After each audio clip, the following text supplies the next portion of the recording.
बाबा साहब अम्बेडकर, महात्मा फुले,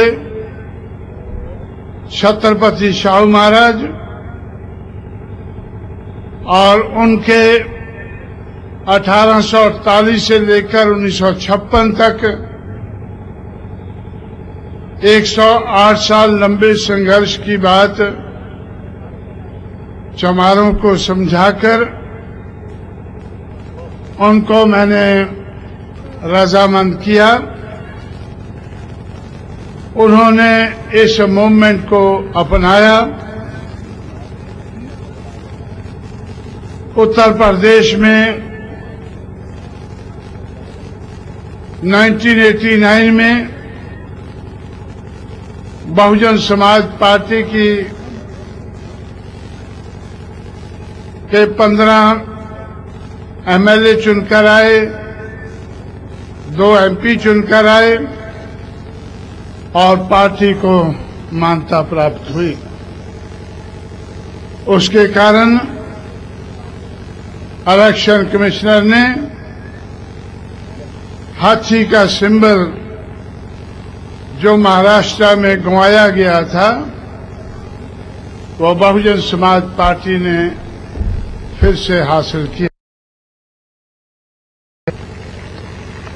उसके बाद 4 और राज्यों में जहां चमार जाति बड़ी संख्या में रहती है, उन्होंने मेरी बात को माना, फुले शाहू अम्बेडकर की विचारधारा को समझा और अपनाया, जिसके कारण बहुजन समाज पार्टी 1996 में राष्ट्रीय पार्टी घोषित की गई। इलेक्शन कमिश्नर की तरफ से घोषणा हुई कि 5 राज्यों में मान्यता प्राप्त करके बहुजन समाज पार्टी फुले शाहू अम्बेडकर की विचारधारा को अपनाने वाली पार्टी अब राष्ट्रीय पार्टी बन चुकी है। 1996 में 8वें नंबर की राष्ट्रीय पार्टी थी। आज जब मैं आप लोगों के बीच में बोल रहा हूं, ये बीजेपी कांग्रेस के बाद तीसरे नंबर की राष्ट्रीय पार्टी है। इसलिए साथियों, आज बहुजन समाज पार्टी का नारा है कि बहुजन समाज पार्टी की क्या पहचान? नीला झंडा, हाथी निशान। इसलिए साथियों, आज तक जो महाराष्ट्र के मारों ने रिपब्लिकन पार्टी की बात को मानकर, इस बात को मानकर कि बाबा साहब अम्बेडकर की मूवमेंट महाराष्ट्र में कामयाब हो सकती नहीं, बहुजन समाज पार्टी के पैर नहीं लगने दिए। लेकिन आज लंबे समय के बाद, मेरे अनथक प्रयास के बाद, जब बहुजन समाज पार्टी को मानने वाले लोगों के माध्यम से, जो मैं बार बार कहता था कि बाबा साहब अम्बेडकर को आप लोगों ने महाराष्ट्र से धक्के देकर बाहर निकाला है, ये अच्छा नहीं किया है। बाबा साहब अम्बेडकर का क्या कसूर था? इसलिए अगर महाराष्ट्र के महार ही उनको धक्के देकर महाराष्ट्र से बाहर निकालेंगे तो उनको कौन अपनाएगा? लेकिन खुशी की बात है कि उत्तर भारत में 5 सूबों में चमारों ने उनको अपनाया और बाबा साहब अम्बेडकर या फुले शाहू अम्बेडकर की मूवमेंट को अपनाकर बहुजन समाज पार्टी को राष्ट्रीय पार्टी बनाया, जो आज तीसरे नंबर की राष्ट्रीय पार्टी है। मुझे भरोसा है कि आने वाले समय में हमारे अनथक प्रयासों से बहुजन समाज पार्टी जल्दी ही तीसरे नंबर की नहीं, पहले नंबर की राष्ट्रीय पार्टी होगी।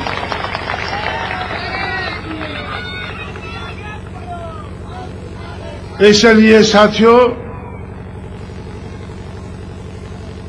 आज बहुजन समाज पार्टी राष्ट्रीय पार्टी बनी है और पहले नंबर की राष्ट्रीय पार्टी बनने की कोशिश में है। और आज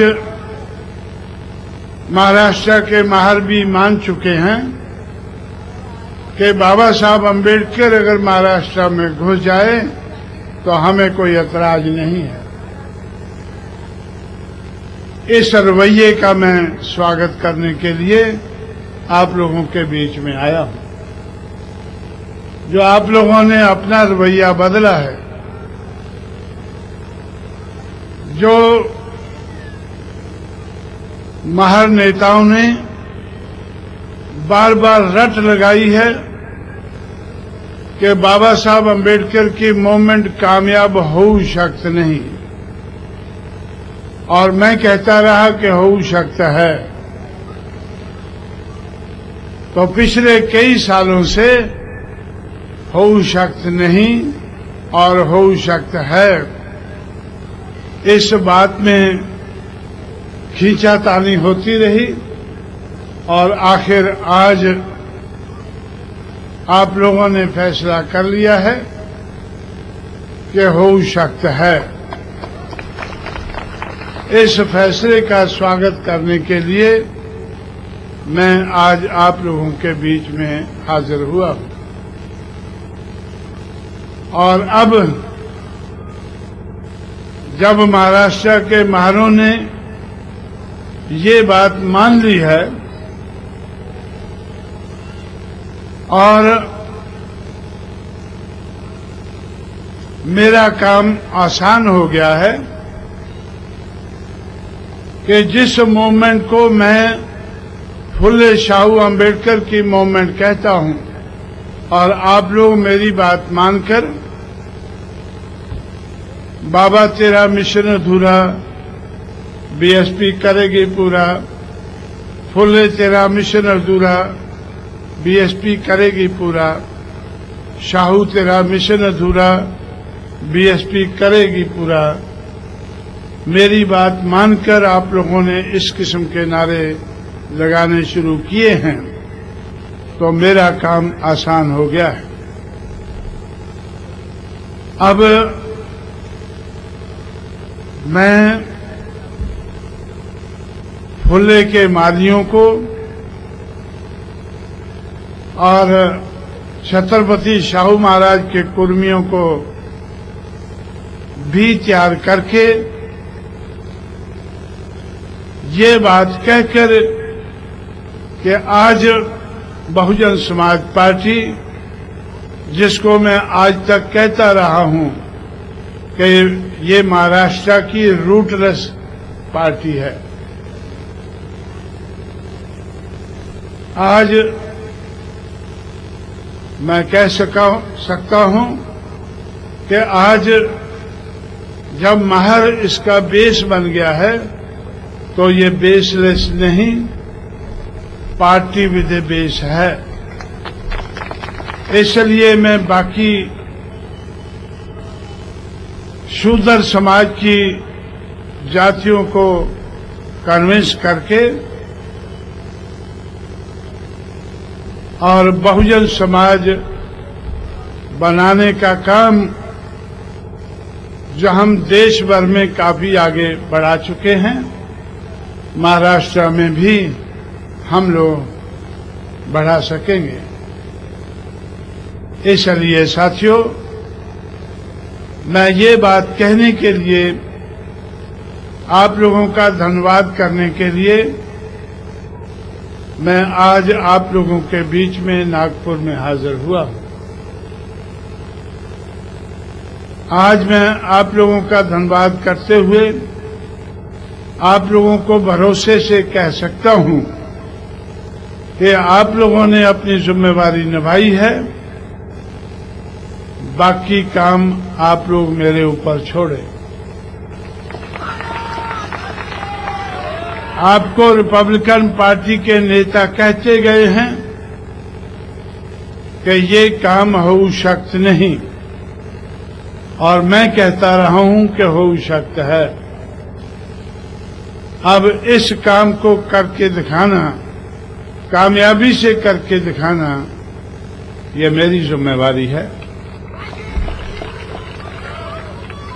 आप लोग मेरे पीछे चलें,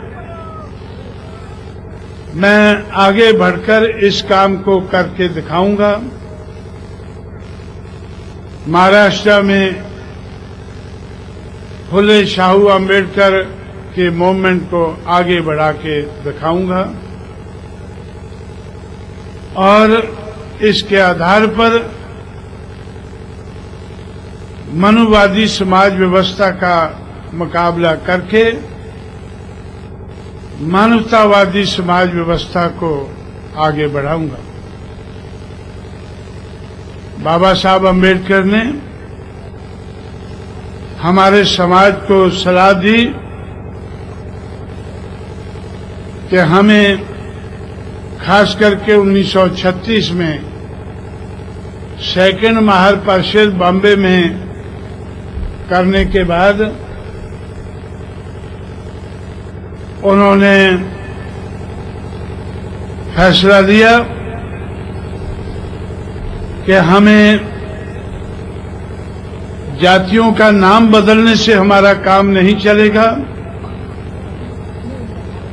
धर्म परिवर्तन करने से हमारी बात आगे बढ़ेगी। अगर हमें मनुवादी समाज व्यवस्था को हटाकर मानवतावादी समाज व्यवस्था का निर्माण करना है तो हमें बुद्ध धर्म अपनाना होगा। और बाबा साहब अम्बेडकर ने आपके नागपुर में ही कहा था कि मेरी चाहत है कि भारत देश को मैं बौद्धमय देश बना सकूं।